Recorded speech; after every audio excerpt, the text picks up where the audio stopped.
വളരെയേറെ കാര്യങ്ങൾ അമ്മയിൽ നിന്ന് ഗ്രഹിക്കുവാനും പഠിക്കുവാനുമൊക്കെ എനിക്ക് സാധിച്ചിട്ടുണ്ട്.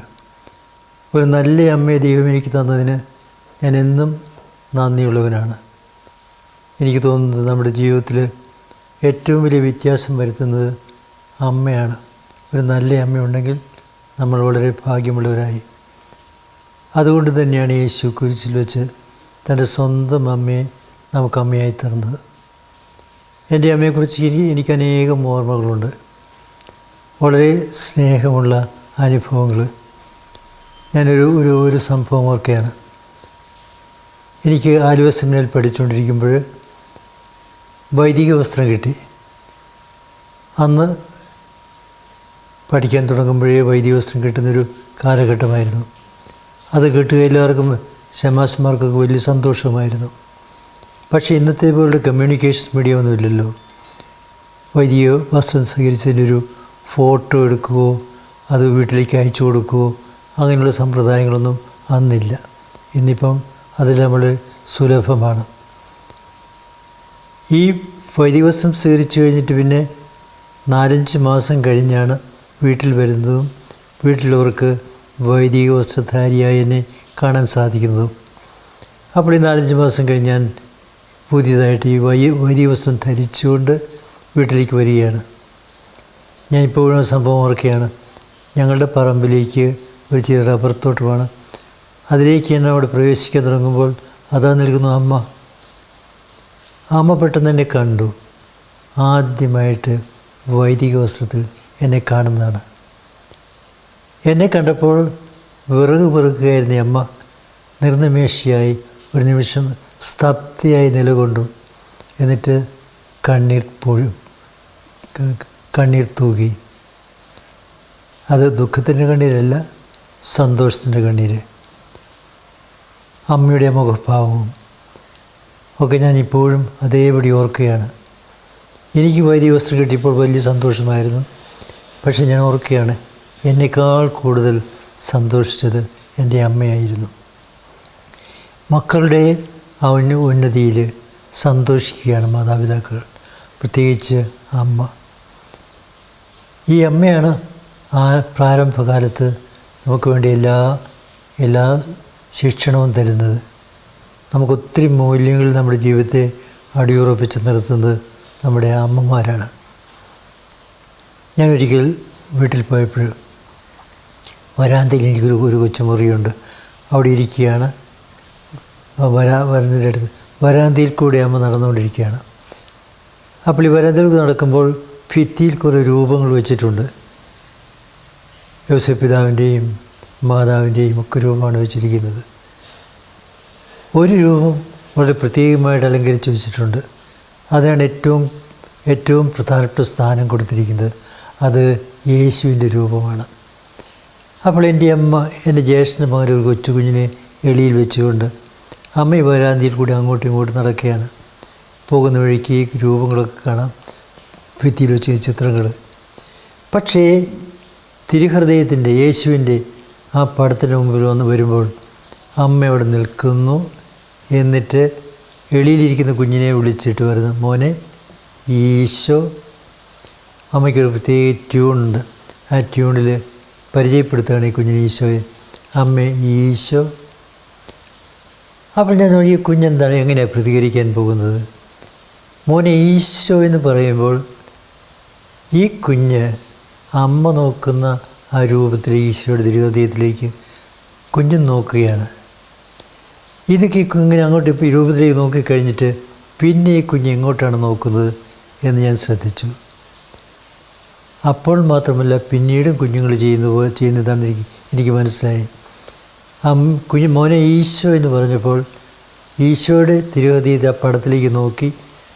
ഉടനെ കുഞ്ഞതിന് ശേഷം അമ്മയുടെ മുഖത്തേക്ക് നോക്കി. അപ്പോൾ പറഞ്ഞപ്പോഴൊക്കെ ഈ കുഞ്ഞിൻ്റെ പ്രതികരണം എങ്ങനെയാണ്? രൂപത്തിലേക്ക് നോക്കും, ഉടനെ അമ്മയുടെ മുഖത്തേക്ക് നോക്കും.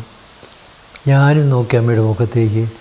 ഈ മോനെ ഈശോ എന്ന് പറഞ്ഞപ്പോൾ അമ്മയുടെ മുഖഭാവം എന്താണ് ഞാൻ മനസ്സിലാക്കി. അമ്മയുടെ മുഖഭാവം ഒരു പ്രത്യേക മനോഭാവമായിരുന്നു. മുഖത്തെന്തോ ഒരു പ്രകാശം വന്നതുപോലെ. എന്തോ ഒരു ദിവ്യത്വം സ്ഫുരിക്കുന്നത് പോലെ, എന്തോ ഈ നോക്കുന്ന ചിത്രം ഈശോ എന്ന് പറയുന്ന ആ വ്യക്തി വെറും മനുഷ്യനല്ല, എന്തോ ഒരു പ്രത്യേക മനുഷ്യനാണ്, അല്ലെങ്കിൽ പ്രത്യേകതയുള്ള ആളാണെന്ന് പറയാതെ ആ കുഞ്ഞ് ഗ്രഹിക്കുന്നത് പോലെ എനിക്ക് തോന്നി. അപ്പോൾ ഞാൻ വിചാരിച്ചു, ദൈവമേ, ഞാൻ കുഞ്ഞായിരുന്നപ്പോൾ എൻ്റെ അമ്മ എന്നെ ഇതുപോലെ എടുത്ത് വരാന്തിൽ അങ്ങോട്ടും ഇങ്ങോട്ടും നടന്ന് ഈശോയുടെ രൂപം കണ്ടപ്പോൾ എന്നോടും പറഞ്ഞു കാണുമല്ലോ, മോനെ ഈശോ എന്ന്. അപ്പോൾ ഞാൻ അമ്മയുടെ മുഖത്തേക്കും ഈശോയുടെ മുഖത്തേക്കും നോക്കിയിരിക്കണമല്ലോ. ഇന്ന് എനിക്ക് ഈശോ എന്ന് പറയുമ്പോൾ എനിക്കറിയാമത് ഈശോ വെറും മനുഷ്യനല്ല, ദൈവമാണ്. അത് ഞാൻ വിശ്വസിക്കുന്നു. അത് എൻ്റെ വിശ്വാസം, എനിക്കറിയാവുന്നിടത്തോളം ഭയങ്കര ഉറച്ച വിശ്വാസമാണ്. ആ വിശ്വാസത്തിനെ വ്യതിചലിപ്പിക്കാൻ ഒരു ശക്തിക്കും സാധിക്കുകയില്ല എന്നാണ് എൻ്റെ വിചാരം. പക്ഷേ ഈശോ ശരിക്കും ദൈവവും മനുഷ്യനുമാണ് എന്നുള്ളത് എനിക്ക് ആദ്യമായിട്ട് പറഞ്ഞു തന്നത് എന്നെ തിയോളജി പഠിപ്പിച്ച് ദൈവശാസ്ത്രം പഠിപ്പിച്ച വലിയ പണ്ഡിതന്മാരൊന്നുമല്ല. അവരൊക്കെ വലിയ വലിയ ആളുകളാണ്. ഞാൻ റോമിലൊക്കെ പഠിച്ചപ്പോൾ പഠിപ്പിച്ച് പരേന്തി, പ്യൂളാന്തി ഇങ്ങനെയൊക്കെ പറയുന്ന മനുഷ്യരൊക്കെ ലോകപ്രസിദ്ധരായിരുന്നു, വലിയ തിയോളജിയൻസ്, ദൈവശാസ്ത്രന്മാരായിരുന്നു. പക്ഷേ അവരൊക്കെ എന്നെ പഠിപ്പിച്ചതിനേക്കാൾ കൂടുതൽ ആഴമായിട്ട് എന്നെ പഠിപ്പിച്ചത് എൻ്റെ അമ്മയാണെന്ന് ഞാൻ വിശ്വസിക്കുകയാണ്. അമ്മ ധാരാളം ശാസിക്കുകയും ശിക്ഷിക്കുകയും ചെയ്തിട്ടുണ്ട്. എൻ്റെ അപ്പൻ, ചാച്ചൻ ഞങ്ങൾ വിളിക്കുന്ന ഈ ചാച്ചൻ, എന്നെ ഒരിക്കലും തല്ലിയിട്ടില്ല. പക്ഷെ അമ്മയുടെ തല്ലി എനിക്ക് ഇഷ്ടംപോലെ കിട്ടിയിട്ടുണ്ട്. അത് എപ്പം വരുന്നു, എവിടെ നിന്ന് വരുന്നുവെന്ന് അറിയാൻ പാടില്ലാത്ത പോലെ പെട്ടെന്ന് കിട്ടുന്നത് ശിക്ഷകളായിരുന്നു. എന്തെങ്കിലും പറഞ്ഞാൽ കേട്ടില്ലെങ്കിൽ തെണ്ണി അടിച്ചുകൊണ്ടിരിക്കുകയാണെങ്കിൽ ആ ചൂല് കൊണ്ട് ഉടനെ കിട്ടും തല്ല്. ഞാനിപ്പോൾ ഈ വരാന്തയിൽ കൂടി ഇവിടെ നടക്കുമ്പോൾ അച്ഛന്മാരും ഒക്കെ എന്നോട് പറയും, അയ്യോ പിതാവിൻ്റെ ഒപ്പം നടന്നെത്താൻ പറ്റുന്നില്ല, എന്താ സ്പീഡ്. എനിക്ക് ഈ സ്പീഡ് കിട്ടിയത് അമ്മ എന്നെ ഓടിച്ച് ഇട്ടടിച്ചതിൻ്റെ സ്പീഡാണ്. എന്തെങ്കിലും പശു കാണിക്കുമ്പോൾ ചൂലും കൊണ്ട് പുറകെ ഒന്ന് ഓടി. അപ്പം ഞാൻ ഓട്ടത്തിന് ഒരു പ്രാവീണ്യം നേടി അവിടെ എനിക്കിന്നിപ്പോൾ ഒത്തിരി ഓടാനും നടക്കാനൊക്കെ സാധിക്കും. അമ്മ അങ്ങനെ ശിക്ഷിക്കുമെങ്കിലും ശിക്ഷ കഴിഞ്ഞ ഉടനെ എല്ലാം പൊറുക്കുകയും വീണ്ടും സമാധാനത്തിലാകുകയും ചെയ്യുന്ന കൂട്ടത്തിലായിരുന്നു. ഒരു പ്രാവശ്യം എനിക്ക് അമ്മയുടെ വീട്ടിൽ പോകുന്നത് വലിയ സന്തോഷമാണ്.